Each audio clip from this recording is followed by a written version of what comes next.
And welcome everyone. We are now live for the next episode of the Golden Ticket Show. My name's Dan.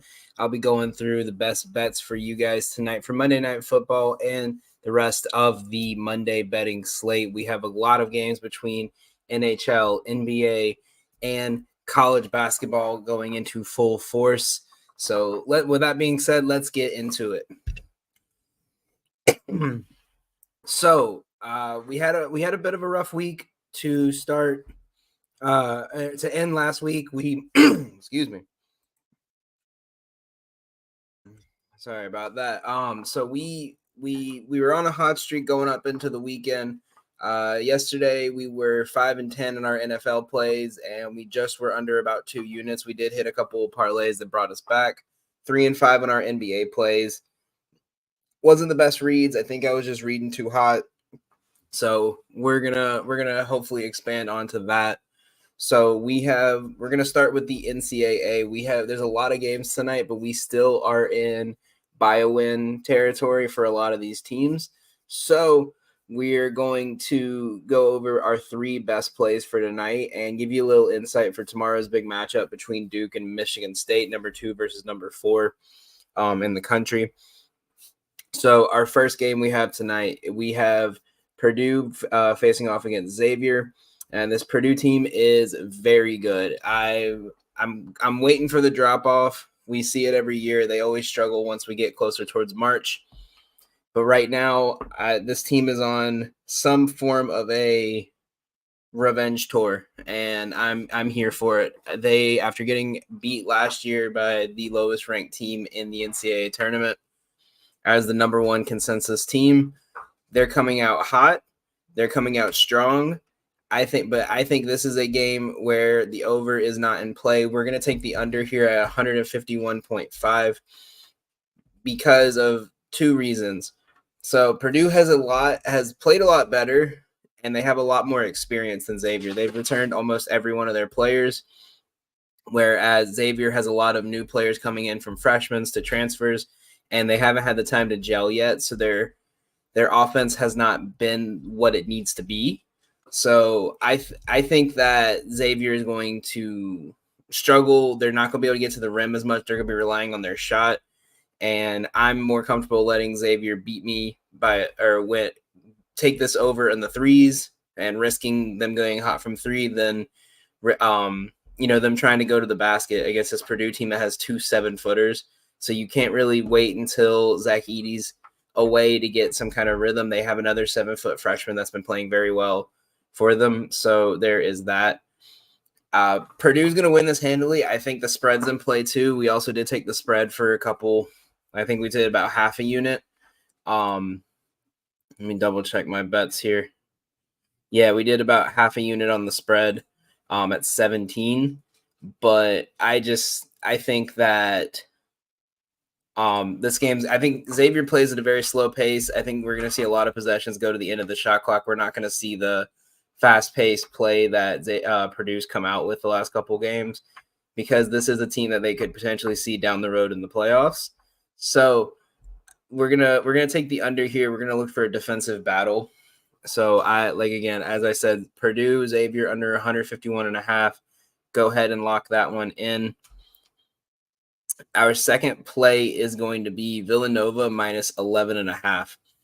Now, I think Villanova is probably the most underrated team this year going into the season. I think that they should be ranked within the top 25, top 30, but a lot of rankings have them outside of that, have them closer towards making the top 50, but not the top 30. They've returned a lot of players. Their players have looked great. This team has played well so far this year, as I'm pulling up some of their stats from basketball. I always loved watching Villanova play, and I've always been kind of had a soft spot for them and Jay Wright. But looking at this team, you have a couple really good players in Njoku and Burton, and you have a couple red shirts and graduate students that have been there a little too long. I think that this team has what it takes to kind of make that. I think by December they'll be a top 25 team without a doubt. You look at who they've played.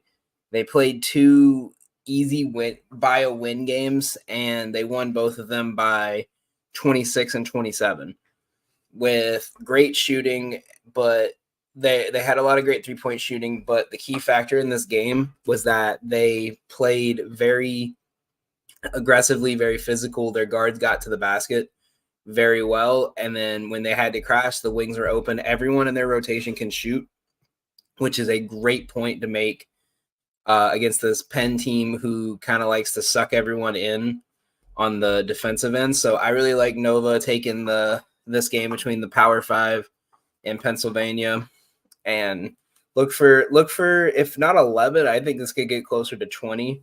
The money line's just way too high for a 10 spread.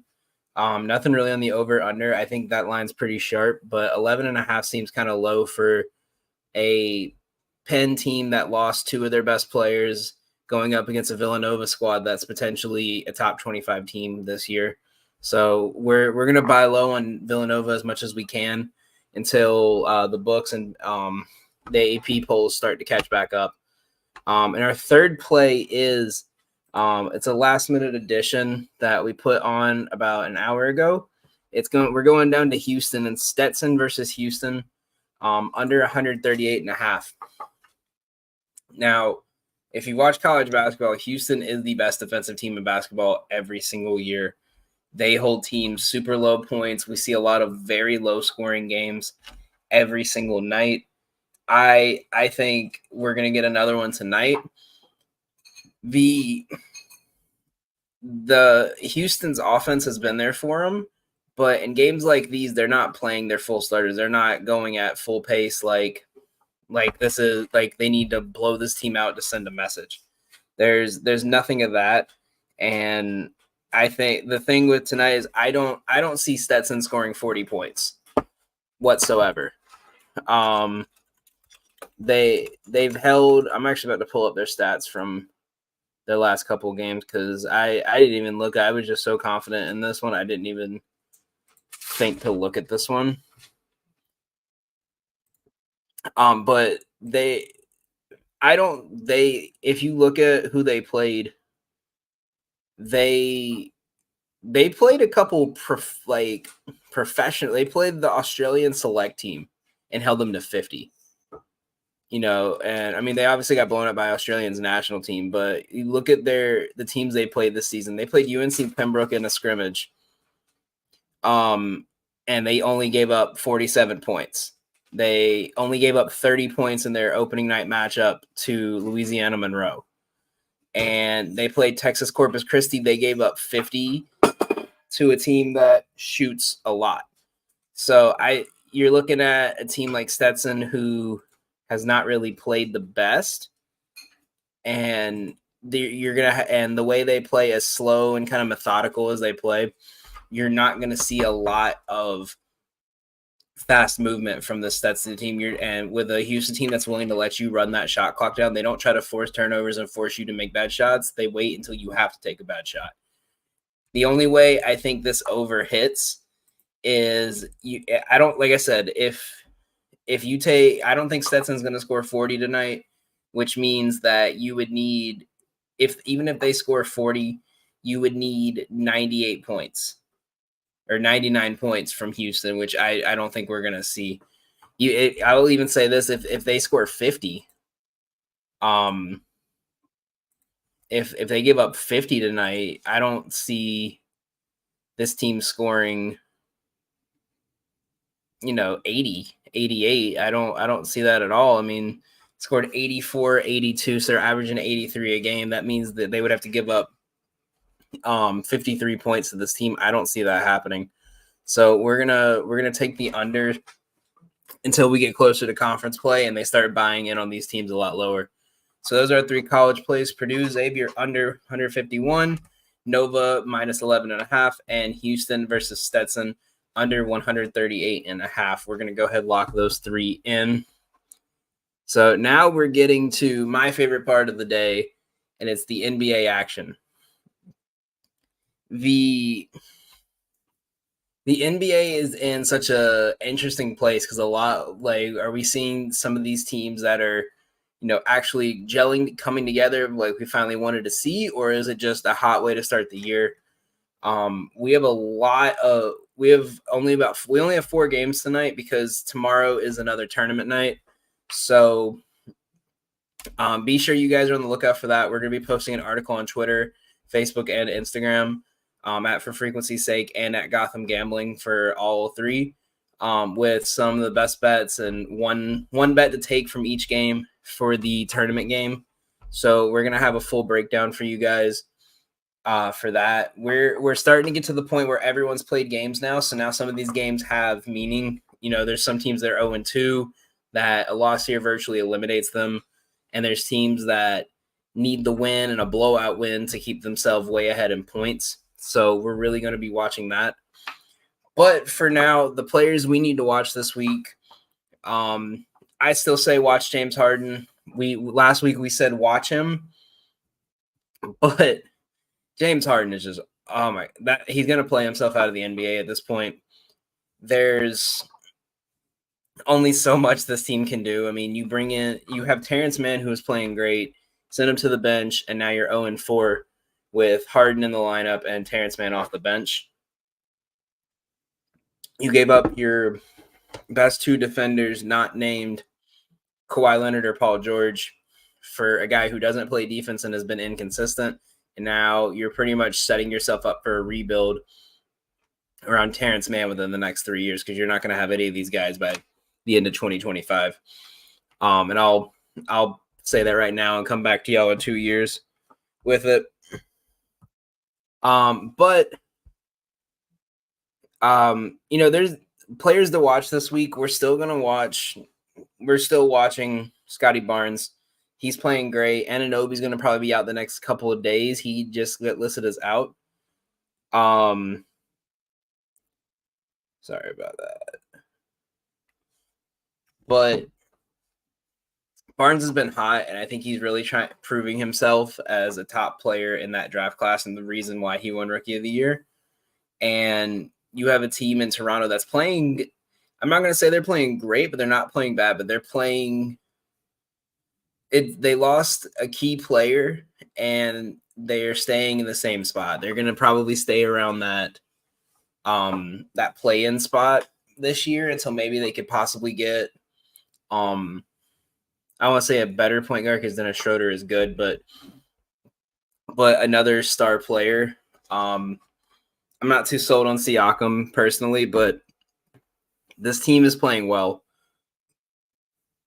If you take out the Celtics game, they haven't had a game where they've lost by double digits this year. They're playing kind of how we were expecting them to play, and it's been pretty good so far. So really watch Scotty Barnes. The other players to watch, any center that is facing the Wizards this week. So for one of our bets that we're going over tonight, I did a little research on this to see not only his matchup, but just how this team's matched up. The Wizards do not have a backup center. Their backup center is they play Denny Avdija, or Kuzma at the 5 and Gafford's out. Because of that, they are getting manhandled on the boards by any team with a center that rebounds. Now, I looked at it. The only center that has not had 8 or more rebounds against this team this year is Miles Turner, and he's been more of an outside threat this year. He's not been around the basket as much. But Mark Williams got 24 boards on this team. Joel Embiid had 11 and 48 on them. They're giving up 17 and 9 a game to centers in the NBA. And they're about to hit a stretch of games where they're playing some big men who only know rebounding, and that's it. And so really kind of look at who they're playing, how the matchup looks. But I'm tailing any player that is going up against the Wizards this week at the center or the power forward position, because that they don't rebound.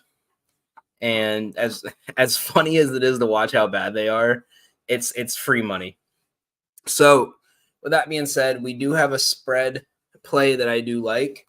It is, and it's kind of gross. I think a lot of people aren't gonna like it because of how good the opposing team is. But we are taking the Knicks plus 9.5. It's dropped down to 8.5 since a lot of the money has gotten to the gone on the Knicks. It's dropped just a bit, but I still like it at 8.5. The Knicks have found some kind of rhythm finally. They've been hot. They won 3 in a row. Their big three are all putting up 20 points a game right now, and Randall's kind of getting his rhythm back. Brunson's been hot, and RJ has been secretly putting up a huge numbers. I think I saw it today. He's the only player ever to average 20 points a game while shooting over 45% from 3 and have a plus minus over like 17 a game. Like he's not putting up 30 a game, but he's putting up the numbers you need every night to make it in this league, and that's what's been really helping them. As well as Hartenstein quickly and DiVincenzo eating up great minutes on the bench to help out. But the Knicks in this matchup has been very close in a lot of these matchups. I'm actually going to pull this stat back up that I saw earlier. So the Knicks in their last 5 games this year, in 10 games this year, they have covered a 8.5 spread every single game this year. A plus 8.5. Again, they have only lost against the spread twice, and that was Cleveland in the back-to-back and the Pelicans after a back-to-back. So this Knicks team has been a lot better than some of these numbers say. They just happen to not be favored in a lot of these games.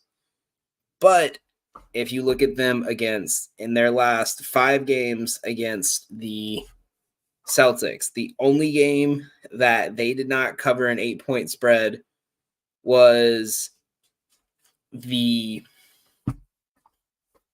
opening night game in last season that they played against the Celtics. They've covered an 8-point spread in every single one of these.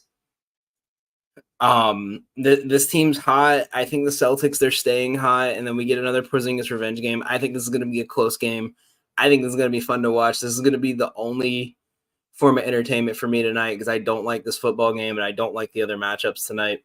So feed me a Knicks plus 9.5, and we're rooting for this. We're rooting for an upset here. I wanna wake up in the morning and see all the papers say how the Knicks are back and the Celtics are frauds. So we do it, and we have 2 player props that I love. I was looking at these all day, and it took everything in me not to put an insane amount of money on these. So we're rocking with one that we hit last night as well. RJ Barrett to get over 1.5 threes. He's hit this every game this season, but one. He's hit this in 4 consecutive against the Celtics alone. He has been hot. A lot of this attention is still going to be on Randall and Brunson because of the way they play isolation ball. And he's kind of went under the radar a bit. He's, like I said, not many people noticed what he was doing until that stat came out today about the numbers he's been putting up. But he's quietly been putting up 20 a game or shooting over 45% from 3. The only time he didn't hit this was a back-to-back, so I am a little worried about them playing a back-to-back in this bet, but they played this game at 12 o'clock yesterday, so they've had plenty of time. It's not like they played at 7 o'clock, got on a plane at 10 and went to Boston. They literally had all day yesterday and today to get ready for this. So I think they're prepared. I think they're good to go. RJ is going to go over 1.5 threes. We even parlayed that with the spread just for a little extra money in case both of them hit. Our second play, we mentioned earlier, the Wizards. The Wizards are god awful. And like I said, we are fading them and we are taking whoever the starting center is for the other team and we're hammering his lines. We took Jakob Poeltl double-double. It's plus 130 on FanDuel. It's plus 110, I believe, on DraftKings. But Jakob Poeltl has been hot. He has been one of the best player. He has been one of these players that if you watch basketball, you kind of notice him. But if you're just watching like highlights and stuff, you're not going to see a lot of the stuff he does. He's been putting up just under, I'd say about 10 and 10 a game. He's hit this, I think, about 5 or 6 games of the 10 they've played this year. So I'm sorry, I'm just pulling up his. So he's only gotten a double-double in 3 games this year, but those 3 games were a Bucks team who doesn't have a rebounding center, a Trailblazers team who only had DeAndre Ayton because this is the first game Robert Williams is out, and a Spurs team who do not have rebounding bigs. He's gotten close in a bunch of games. He's still, like I said, he's averaging about 8 rebounds a game. But teams that are in the lower end of rebounding rates, he has strived against. And with OG Anunoby out, I think this game's going to be a little bit closer than I would like, and a lot of people are expecting. So expect him to get those boards, get a couple putbacks, and finish with at least 10 and 10 tonight. That's one of the ones we're rocking with. I love that play. We do have another one in this game. We're going to take Scotty Barnes over 33.5 points, rebounds, and assists. Like I said, Scotty Barnes has just been hot. And there is just nothing. So this was 125 when I caught it, and I bet it. It's 180 now. So it's going down. I think his line's more closer to 34. But here, we're going to share our screen here and show you guys what I'm talking about. So this is Scotty Barnes' line. This is, by the way, Outlier, one of the best research apps on the market. I use this just for about every single one of my bets. So if you look at Scotty Barnes this season, he in 9 games this year, he has hit this line in 7 of those games. The only games he didn't was that opening night game. That was a struggle for anyone to score. And against this Boston team where it was a blowout, he did not play. But when he is playing outside of this one game, when he is playing at least 28 minutes, he has went over this line every single game except the blowout. And we'll even look at without OG Anunoby, he's only played what is it doing? 1 game this year without OG Anunoby when they played Philly. He had 37. He put up 24, 8, and 5. That's a great line. I think that's easily achievable. I think he'll go over that line with ease. So we're going to rock with Scotty Barnes tonight as well. To hit that line should be, easy. It should be a fun game to watch if you like high scoring games. I think this might be one of those games you'll be sweating the bet, like 5 minutes left in the game and you need like 2 points and a rebound from one of these guys. So that's, like I said, look, he's 1 for 1 this season without OG Anunoby. I think he goes off again tonight. He's become the top player on this team. So those are our NBA bets tonight. So we're going to go ahead and switch over. We're a little bit ahead of schedule, so we're going to switch over so we can give a little bit more of a full breakdown of the NFL games coming up. Sorry, give me 1 second.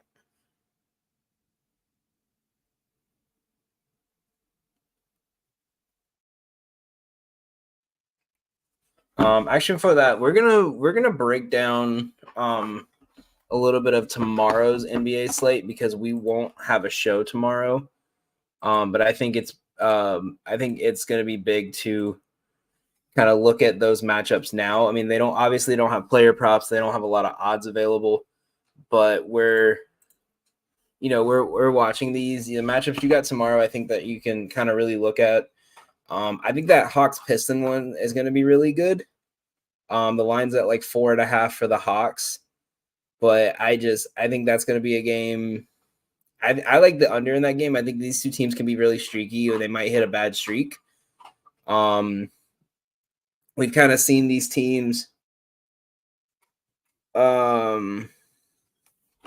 these teams have kind of just been like with the new courts. A lot of these teams have went under. So you got some easy money options right there. With the unders, I think it's weird. I think it's maybe because the new court just looks so trippy and different that a lot of these teams have struggled, but we've seen a lot of unders with it. We have another Pacers and Sixers game on the slate tomorrow, and I am really interested in the over for that one because the last game, the over was set at the exact same line at 239, 240. And they scored 263 points. Now, when teams have played back-to-backs against each other, like we saw Cleveland and New York, we've seen Houston and who was it, Sacramento. They have not played well in game 2 of the back-to-back. Maybe it's like just the defensive, but we look at the score and they've always been the opposite. If one team has a low scoring game, the next one's over. So that might be something to look at, but this Pacers team is just so freaking good at scoring and so bad at defense. And this Sixers team is so good at scoring. I mean, Tyrese Maxey drops 50 and you still got a 30-point performance out of Joel Embiid at the same time is wild to me. So I'm actually going to go ahead and lock that one in for tomorrow. We're going to take Pacers and the Sixers there. Magic Nets seems like a very weird one. They're both pretty close. Something to really look at. Spurs Thunder, I don't really want to touch because the Thunder are a lot better, but they have not played well in the play-in tournament. They're 0-2 in 2 matchups they should have easily won. Well, one matchup they should have won, and one they were out without their best player and they almost won. Looking at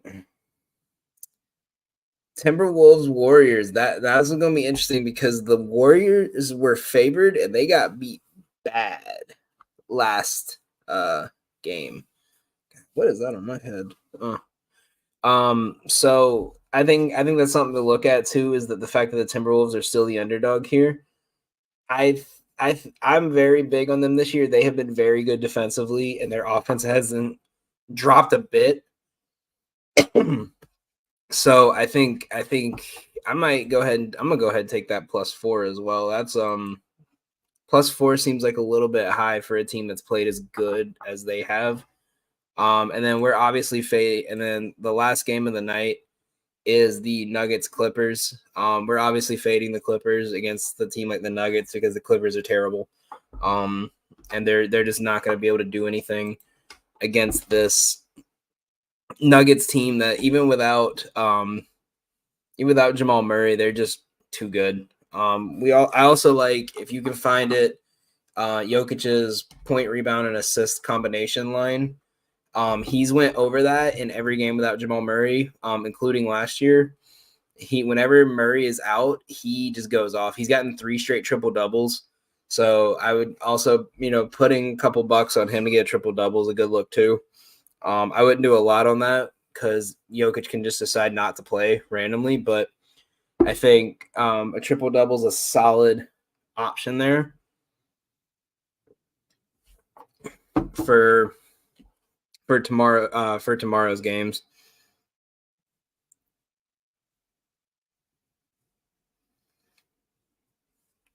Okay, so we're going to break down our week 10.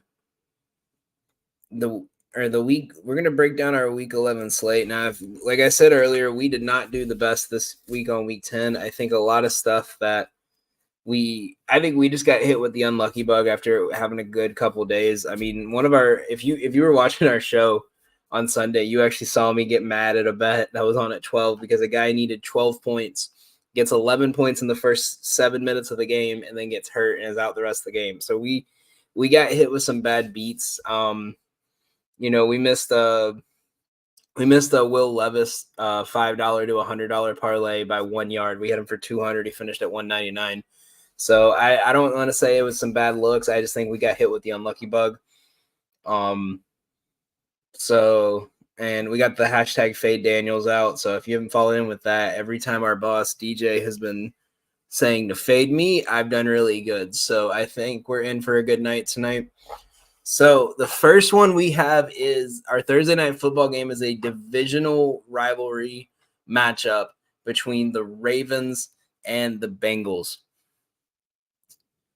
These two teams, this division has been historically it's always unders when these two teams are playing, when like these two teams and like the Steelers, the Browns, they all play each other.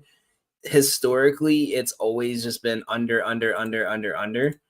But with the fact that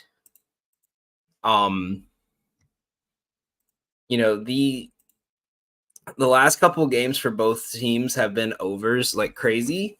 I wouldn't say it's not a hard doubt that we could get an over here. We're gonna share a screen back. If you look at some of these here, look, they've went over here.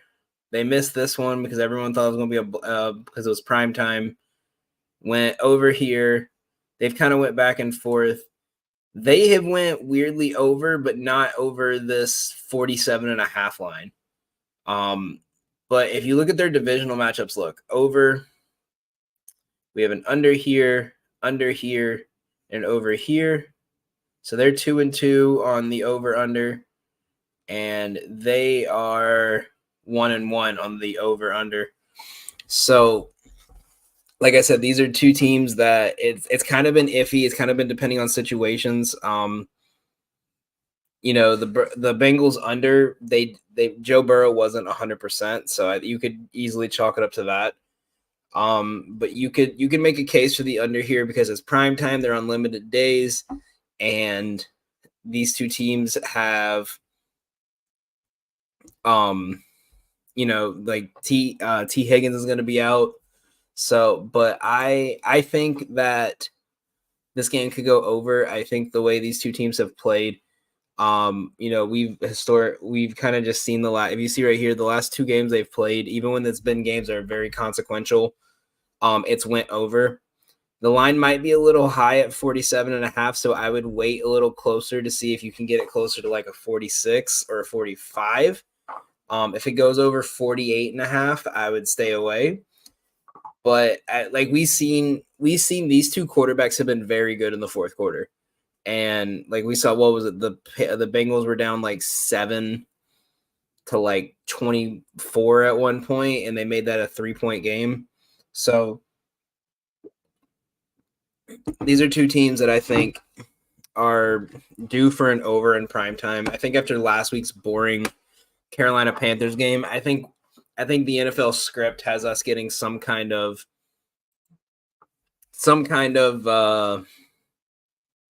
I don't want to say a blowout, but some kind of like high scoring fun game that makes us say, God, I love football. Which we say that a lot over here, but I also with Higgins unlikely to play this week, for if you have him in fantasy, as well as for like a nice little builder parlay you're putting together, I really like Tyler Boyd's line. We've seen obviously the ball goes to Chase, and I think Tyler Boyd is a very good receiver, but just doesn't get the options doesn't get the targets because you have T. Higgins and Jamar Chase. So, and we saw he had over 100 yards this week. So when Boyd's getting targets, he gets a lot of yards. So you could find something like him to get 50 yards, and like I like putting it with this other one we're going to mention, Lamar Jackson. His line has been around 210, 215 just about every single game for his passing yards. And I think a lot of people are still expecting him to be old Lamar Jackson, where he's just running the ball and doing nothing but that. He's not really like I think a lot of people think he's still going back to this old time when he wasn't past the ball and he wasn't a passer and all that. But I mean, you got a quarterback like Lamar that has you can get him for 200 yards at minus 122. And you can easily put that with something like T. Higgins, or not T. Higgins, Jamar Chase or Tyler Boyd 50 yards, or you could even put him with like Mark Andrews for 40 yards. Something like that that'll get you that can get you a lot of an easy like little plus 100 W. His line's at 201. So I would just take that one straight up. I think Lamar goes for over 200 yards easily. And if you have him for 200 yards, what's 1.5 more yards? So I think that's going to be an easy lock. Him and Tyler Boyd's the two players you want to look at for props and for fantasy that week. Our Sunday games. So we have contrary to last week, we have a lot of Sunday games that we are taking this week. Already, I've already placed all of these bets. I love them, and these are only going to go up. And like I said before, the only reason these lines aren't where they're not going to finish anywhere near the same is because we haven't got injury reports yet. We haven't got anything from coaches about, this guy's not playing, so this is how we're going to attack the team, or this is who's going to get a lot more targets. So we're taking the first one's going to be the Cowboys minus 10. So I'm going to pull this up real quick. So we got here, we're on our action odds checker site and our line checker. So we're going to go ahead and go down to this Panthers game. Now look, it's already kicked up to 11. I caught this at 10 this morning, but even it was started at 9 today too, but 11 is still super low for this team that just came off a 17-54 win. Against a Panthers team who's just bad. I mean, they got outscored by the Indianapolis Colts defense, and they lost 31-14. So this is a team that if Bryce Young has not done well this year and he cannot do well against a defense like Indy, I don't want to know what he's going to do against a defense like Dallas that's the top defense in the league. So I think they're going to get destroyed. Take these lines while you can. As you can see them, even if you want to add it as a little builder, the money line at 550 is kind of really good value right now. It should be a lot lower than that. I think it's going to hit minus 1,000 by the end of the week.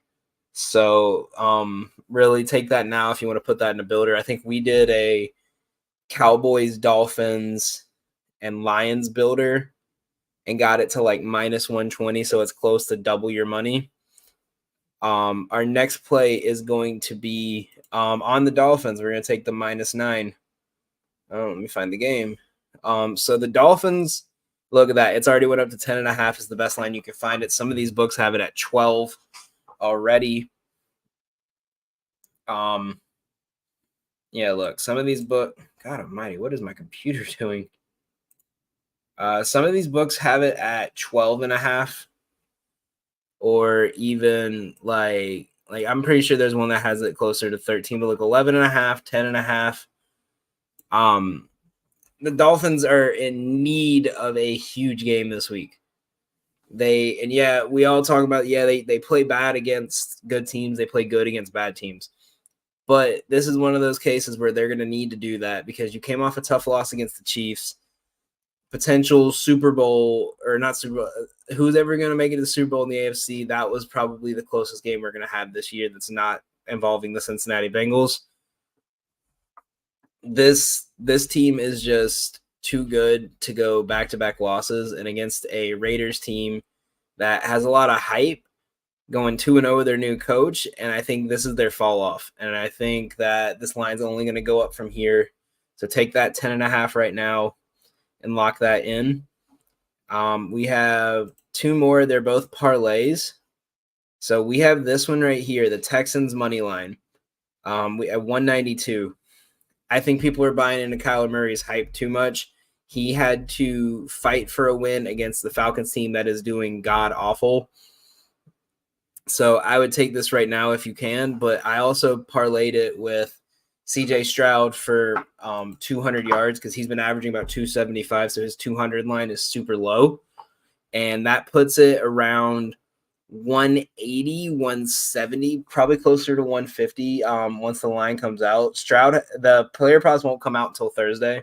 So that's why I'm just guessing on this one. It's going to come anywhere between like 190 to 180 to 150 if you took it right now. Probably going to be closer to 170 by Saturday. So try to take this as soon as you see that available. The Texans are legit.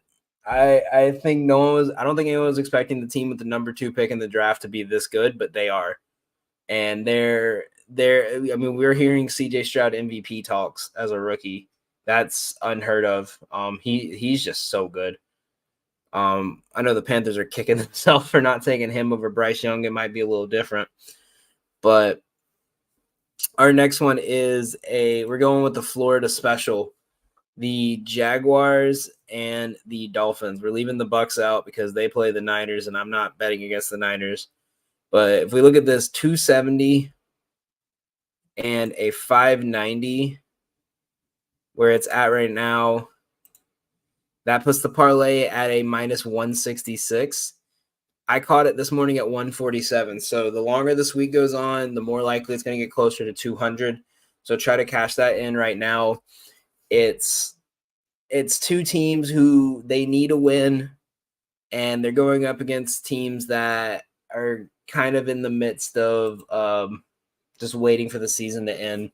I think the Jaguars need a divisional win here to kind of keep up with the Texans at this point, and to kind of add on to their division lead. And a win over a division rival will definitely help that. And as we said earlier, the Dolphins need an easy win. Even if they don't cover the spread, we'll at least get some money back with this one. So those are our 4 plays we are taking this week. And now we're going to go to our leaving.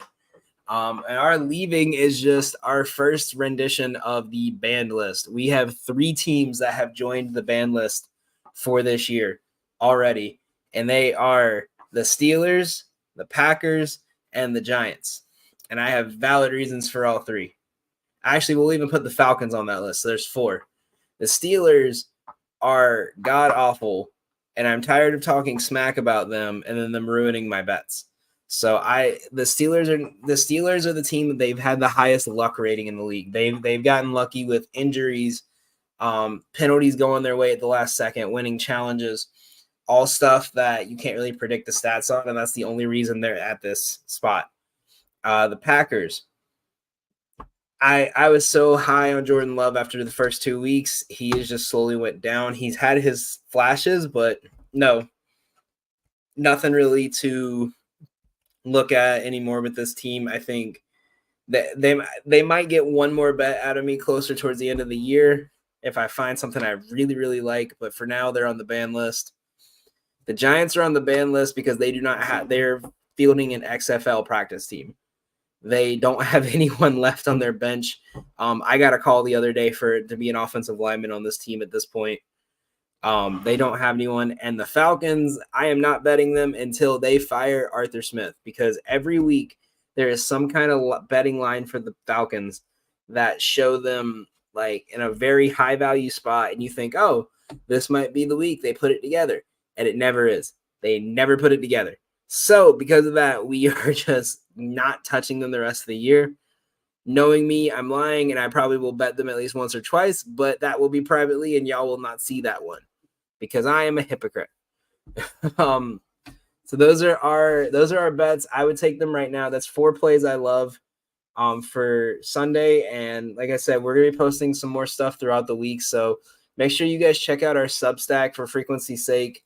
And make sure you check out our Instagram and our Twitter page, as well as mine at Gotham Gambling for both Instagram and Twitter, because I'm going to be posting these plays throughout the week on player props, teasers, parlays. I'm going to put so many plays out that if they all hit, you're going to be a millionaire. And that's what we're looking for here. So make sure you guys check those out. I will put We'll post the link out on Twitter and Instagram one more time for you guys. Make sure you guys get involved. It's a great group of guys that write all the articles over there between Jordan, Doug, Aaron, and myself, and a couple others. I don't know why I'm not thinking of their names right now. Got them. I'm tired. So this is something we've been working on for a while, and I really enjoyed writing these articles for you guys. So this is what we're looking at right now.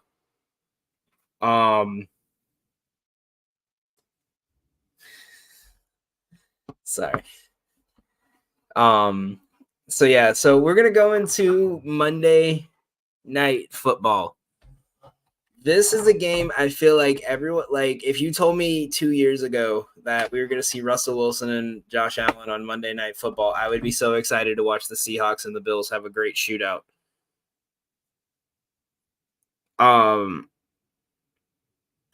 These are two teams that are, like, as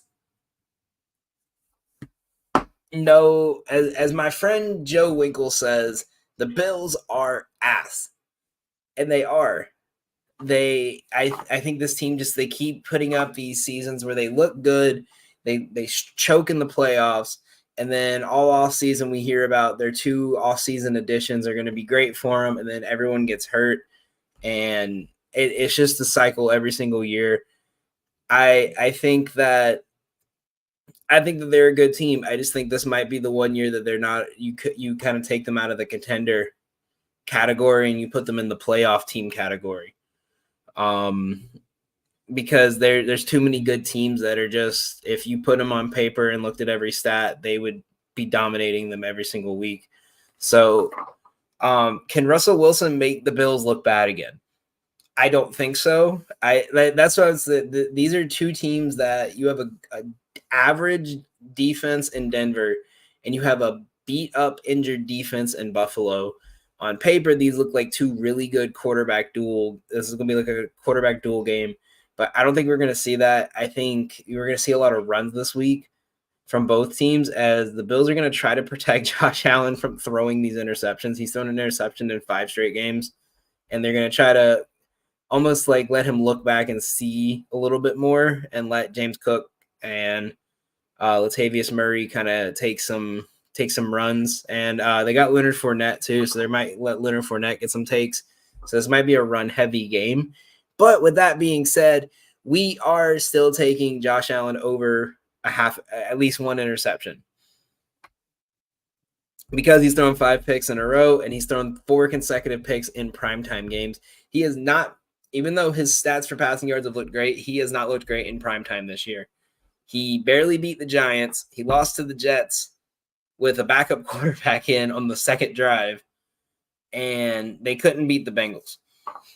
So I don't think they'll lose this game. I don't know if they'll cover. So that's why I stayed away. I focused on player props.